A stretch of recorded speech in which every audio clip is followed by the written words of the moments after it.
It was this week, 55 years ago, the summer of 1969, 500,000 people came together in a field in Bethel, New York. They came for the music, but they left with something else, an unspoken bond of unity, peace, and hope. Some who were there did feel it was a disaster, overwhelmed by the mud, the crowds, lack of food, chaos, traffic. But looking back, these challenges pale in comparison to the profound sense of togetherness that Woodstock created. Now, with the perspective of time and the existence of literally thousands of music festivals worldwide, we realize more and more that Woodstock was not only one of the first rock festivals, it was a moment in history where the world saw what was possible when you put aside our differences for the love of music. Woodstock Music and Art Fair, the 3-day Aquarian Exposition at White Lake in the town of Bethel, Sullivan County, New York. Canned Heat, Creedence Clearwater, Grateful Dead, Janis Joplin, the Jefferson Airplane, Mountain, Santana, and the Who, the hottest group on the scene right now. Sunday, August 17th, the band, Jeff Beck, Blood, Sweat and Tears, Iron Butterfly, Joe Cocker, Crosby, Stills and Nash, Jimi Hendrix, the Moody Blues, Johnny Winter, and that's not all. Tickets are available by mail or at your local ticket agency for any one day at $7, 2 days at $14, and for all 3 days, just $18. Special. My biggest memory of Woodstock is okay, everybody was really excited. And, all these heavy musicians are walking around, and we're just starting to get a foothold, and Hendrix is there, and some of the Stones are there, and other bands are there that we knew were great bands. And, you're looking around going, wow, we've never seen this many people at a show before, like 500,000 people. It was something special because there you were, and there were 500,000 people, and we're just realizing, hey, we have a generation. We are somebody. It was a disaster of transportation. All the freeways were blocked, like a science fiction movie. People just abandoned their cars in the freeway. 550,000, 500,000 or more strong. All I could see was an ocean of flesh and hair and teeth, and the cheering was like, combined like a bunch of Super Bowls and World Cups and baseballs, and you don't hear that sound of 100 people screaming at the same time. Now we can take a look at the original Woodstock with a deeper understanding of what made it work on such an unprecedented scale. We know now how limited the technology was. No cell phones, no internet, just the power of word of mouth and the sheer desire to be a part of something bigger. In many ways, Woodstock was a leap of faith where 500,000 people gathered in a remote field guided only by their love of music and a sense of unity. While Monterey Pop had already shown music festivals could spark cultural change, Woodstock took that spirit and magnified it, becoming a symbol of what humanity could achieve when it came together with a common purpose. The event wasn't just about the performances, it was about the collective energy that transformed it into a cultural milestone. Imagine being a kid just out of high school in the middle of a sea of people, no way to call home, no GPS to guide you, just your friends if you didn't lose them, the music, the energy of the crowd. People hitchhiked across the country, slept in fields and trusted that they'd find their way. It was a different world, one where the sense of adventure and unity overcame the challenges.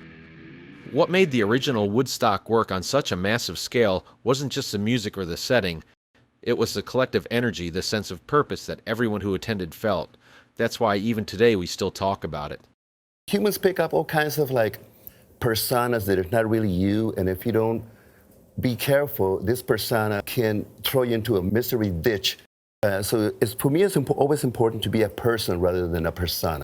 Woodstock is about energy. All these people is about energy. It's how these people were able to coexist with unity and harmony like we humans did it in the year 2000, because humans are quite capable to do the opposite of the shootings and the hurtful things. We promote way too much fear in every channel, and so we're becoming creatures of being paranoid. But I believe in transmogrify your fear with the joy that you are inside. The unity wasn't just an abstract ideal, it was something that manifested in every moment of the festival. It was in the way the musicians connected with the audience, creating an atmosphere where the music wasn't just heard. It was felt deeply by everyone present. This a time, of course, when music had the power to break down barriers, to transcend the everyday and transport people to a place where they can truly connect, both with each other and with the world around them. For the artist on stage, this sense of unity and connection was just as powerful. Carlos Santana, who delivered one of the most electrifying performances of the festival, later spoke about how he was tripping on LSD during a set. I remember that I was under the influence of LSD, and then it all came back to me like, damn, why did I take LSD before I went on? The guitar neck, it felt like a electric snake that wouldn't stand still. That's why I'm making ugly faces, trying to make the snake stand still so I can play it. I remember saying over and over, God, I'll never do this again, ever, if you can just keep me in time and in tune. That's all I ask. And then the sound of hearing the music coming from within me, through my body, through my fingers, to the amplifier, to the speakers, up into the audience, as far as you can go, and then come back to you. It was a scary thing. Santana wasn't the only performance impacted by the use of LSD. As John Fogerty explains, well, we were promised a prime time on a Saturday night, like 9 o'clock. What they didn't tell me is you're going to follow the Grateful Dead. The Dead didn't go on till about midnight, but what they didn't tell us until the 90s was they had all taken LSD.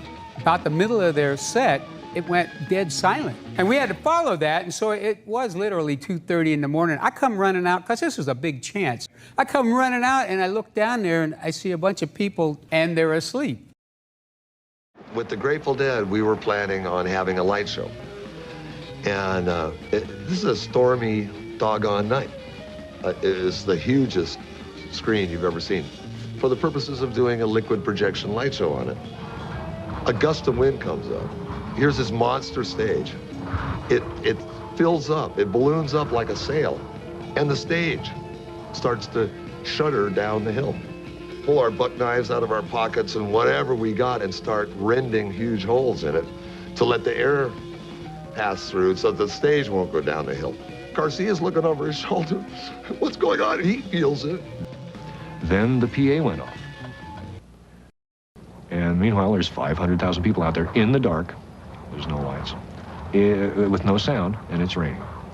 While the Grateful Dead's performance at Woodstock was marred by technical difficulties and has been remembered by the band as one of their less successful gigs, it's remarkable to look back now in 2024 and realize just how iconic all these musicians would become.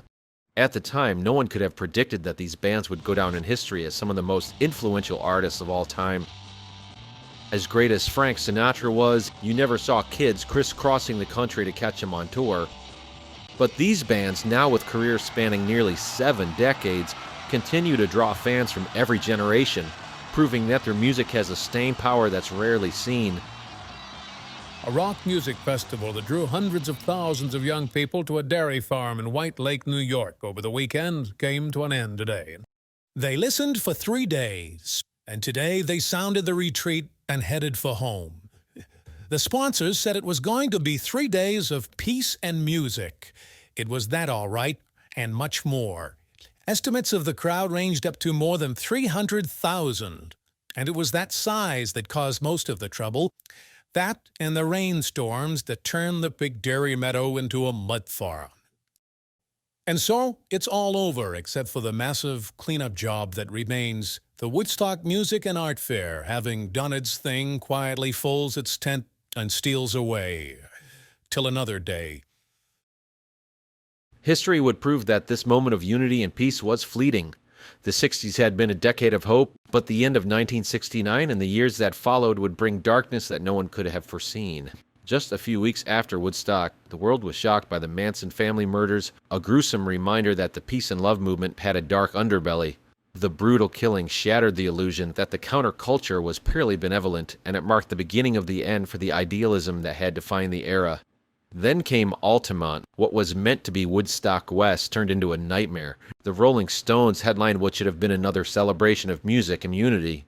But the event descended into chaos, culminating in the tragic death of a young man at the hands of the Hells Angels.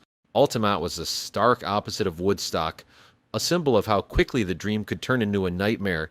In many ways, Woodstock was the last of its kind. It was the final, fragile moment before the spell wore off, before the idealism of the 60s gave way to the harsh reality of the 70s. The Manson murders, Altamont, were harsh wake-up calls signaling that the world was changing, and not always for the better. Yet, even as the dream faded, the memory of Woodstock stands as a reminder of what we once believed in and what we can achieve when we come together. The world may have moved on, but the spirit of Woodstock lives on in the music, in the memories, and in the hope that one day we might find our way back to that place of unity and peace.